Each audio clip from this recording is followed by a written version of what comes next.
Greetings, Commanders! Well, it's been a pretty wild month for Ark of War. We picked up a 4th skill augment and now a battle simulator, so you can check out what your commander would do with those simulated gears against all of your guild allies, just the people in your guild.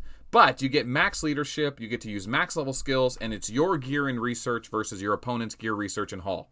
That's pretty much been confirmed at this point, and we're starting to get a lot of great replays, and a lot of the theory crafting we did early on is pretty well confirmed, so I'm going to be covering the simulated battle in great detail over the next month. I think a lot of the content creators will as well. Big Skillet has an amazing Hubarian that's going to be doing awesome things against offense comms, which is bad news for me. But Elf with Steam Cannon is what we thought she is. She is absolutely devastating. So we'll get some of those replays as well. But today's main focus is the patch. We had the new patch, and that's going to be able to open up a lot of the choices. So if you didn't check the patch notes, it left out 2 major things. So it says they added simulation. We'll talk about that. They limited that you can only kill 300 monsters a day to farm ups and magazines, which stops people from using bots. And then they added a Galactic Battle ranking reward quest thing. Well, I guess we'll be covering that when we have more details during the Galactic Battle. But they didn't mention that they're limiting the amount of resource helps. So you can only send so many resources per day. So instead of 100 at 10 million each, you can now send 10 at 100 million each, right? Is that the way it works? The idea was to punish players that are transferring resources with bots and selling on the third-party market, but it affected guilds. I think ultimately Badger's going to be covering that on his channel, so I'm not going to dig too deep into that. It doesn't affect me too much. What they also didn't mention is you are now able to get commander medals from the warp gate or release tokens or whenever. So the problem with SCOMs is you can't get medals. In order to buy the 4th augmented skill, you have to spend commander medals, right? So if you go to your warp gate, click on plugin skills, some of them actually cost commander medals. Well, SCOMs didn't have medals because they just came out at S class. Now that made it so that you couldn't get full metal steam cannon. But with this new patch, you can now go to your warp gate, click on release, click on convert into awakening metals. That's what it's currently doing. I'm going to switch it back. I'm going to click that there and says when it's closed, you will get a commander which has reached S-class typo. It will be converted into commander metals. Continue. Yes. Now remember, awaken tokens aren't just for awaken. You can turn them back into metals if you're magazines, right? So if you're using this for metals, if you're using a warp gate for metals, you're not going to be getting magazines or awaken tokens, which is good if you want to get the metals for your 4th plugin skill, but bad if you want to get your magazines every time you release a commander. So for example, now that that's off, I'll go ahead and release one. It's going to be Rock, and damn it, it was Rocket. I was close. I get partial credit. So anyway, she was already SCOM, so it gives me medals. Okay, simple enough. This also works with the tokens in your inventory, the D, C, B, A tokens. So if I click a D token, it says you already own Luna at S-class, so you receive 10 Luna medals instead of Awaken tokens. So perfect, that makes sense. Now, let's get on to the juicy stuff. Okay, so we've been talking about the simulated battle. The absolute best, I mean, this 4th plugin added skill, whatever, this augment is so cool. It's so much fun for a game player to see these big changes in the game that really balances out and shakes up the meta. I mean, it's just something we've never seen. I mean, it's so good. It is so good. We're seeing so many cool combos. Black is becoming relevant. Elf is the new superpower. And then all the infantry builds are really well rounded out. Stella, Hubarian, Gilly, 3 different builds, 3 different styles. I'm loving it. I still wish there was a spellcaster in infantry, but I was able to confirm a lot of things with my Gilly. It turns out that the main reason I run my Gilly with Sleep Bomb is because I didn't want to destroy my faction and go for Stella and get Wings of Eternity, and I know that getting level 30 Wings of Eternity is very expensive. It's 180 Stella releases. I was never going to do that. So for me, Sleep Bomb was cheap. It made sense. But now what we can do is we can actually simulate the battle. So you see that if you do get level 30 Wings of Eternity, it is absurdly good because, and click here, go to simulated battle in the bottom right. Oh, you can't see it because I'm in the way. There it is, behind my chair. Click down there. And you click on simulated battle. Oh, before I go into more details, if you challenge, right, that puts a message into your guild that lets players challenge this setup. Okay, it doesn't mention your haul or research, but that is being factored. They get to challenge it. Okay, if you change your setup on the fly, if your challenge is still in the guild, if it's still in the text, players will challenge you again, and they will see what the new skills you change. So you can modify it as you like as your battle's out there. If your text falls off, you can resubmit a new challenge. That's how it works. It's not an hour. It's not 20 minutes. So the more active your guild chat is, the faster you'll be able to keep posting challenges. But you don't need to if you just want to change your setup. Okay, so the only one you can really augment here is the 4th skill, right? So you click there, and you can choose any skill you want, and it automatically takes it to level 30. Everyone knows this that's watching this video. I don't need to waste time on it. If you choose Wings of Eternity, you automatically get level 30. So that's 45% bonus damage. A 60% chance to do 45% bonus damage. That's amazing. That's really good. If it was only level 10, you're only getting 15% bonus damage. That's not a lot. But 45%? That's pretty good, man. That's really good. Trigger that with a non-violent, or pop that with a non-violent resistance, and you're in business. Of course, Elf is running HP build, so it doesn't do too much against her. But I'll go ahead and pop the Wings of Eternity. I get to choose my troops. It puts me to max leadership, even though I'm not. Right, I just go here, auto-deploy or whatever I like. And then my gear is the gear I already have. So I just go to my saved equipment, load that gear up, and add it in. Now, it lets you do a max awaken too, but you can change it to whatever you like. If you don't realistically ever plan on getting 600 crit with her, then maybe you shouldn't run it like that for your own testing purposes.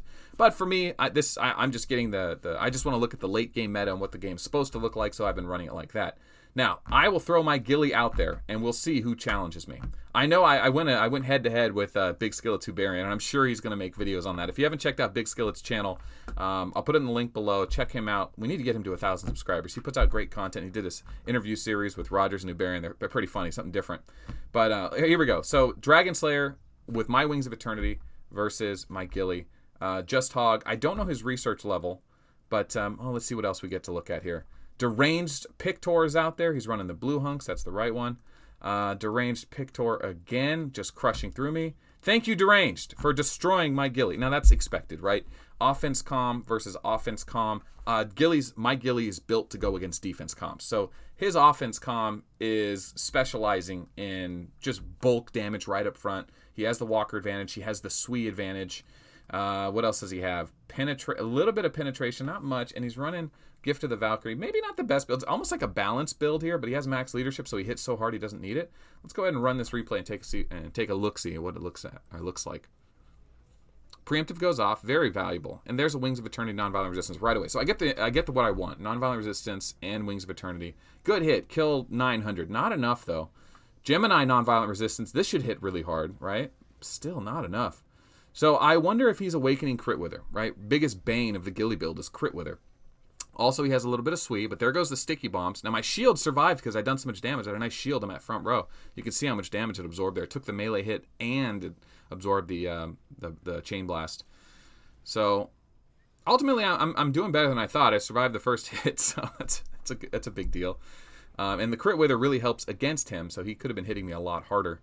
But ultimately, in this matchup, he should beat me. But if we were to both face off against a Rogers or a Reinhardt or a Dragon Slayer, I should do better than him. So here we go. Hades. Oh, Hades. What happened? I got to watch this. Okay. Another good replay here. So this time she beats me. What does he do? So he obviously changes something. He mixes up his Awaken or something? What does he do here? It's hard to tell. He might just change his Awaken. Doesn't tell you. All right, so let's see what happened here. I think I probably just one-slot bust Wings of Eternity right through him. Preemptive, right? So no triggers. Awakening, Wings of Eternity, non-violent resistance, Gemini. Gemini? No, not even a Gemini. Do I hit the back row? Oh, don't. I do, but not enough to kill him. There's another...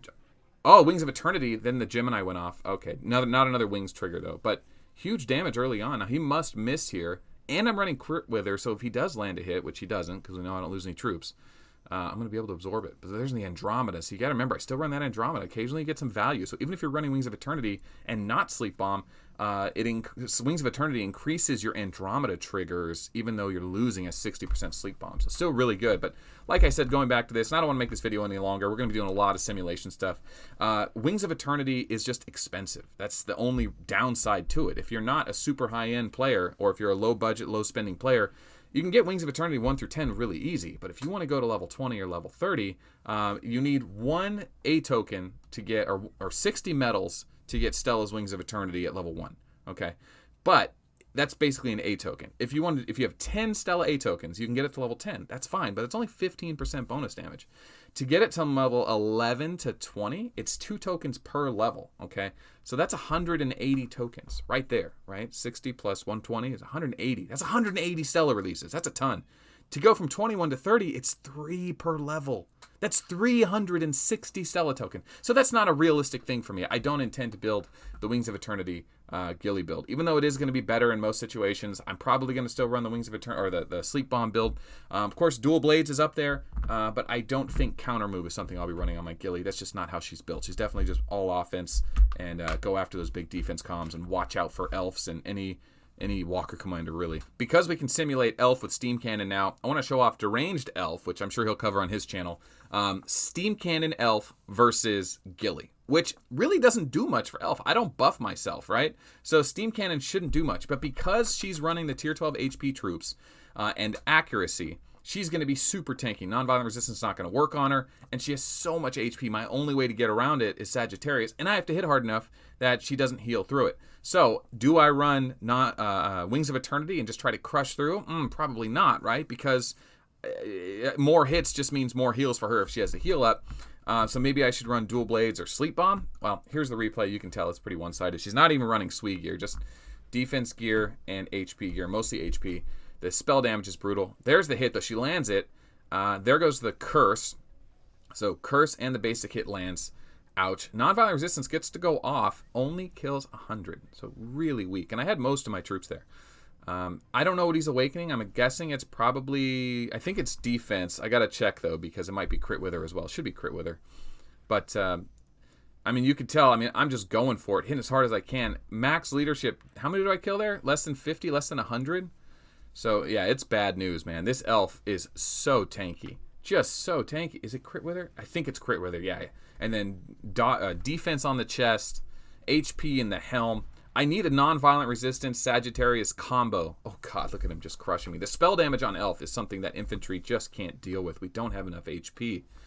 Oh, here comes the Terror Space. 4,700. He does 4,700 troops with his Terror Space hit.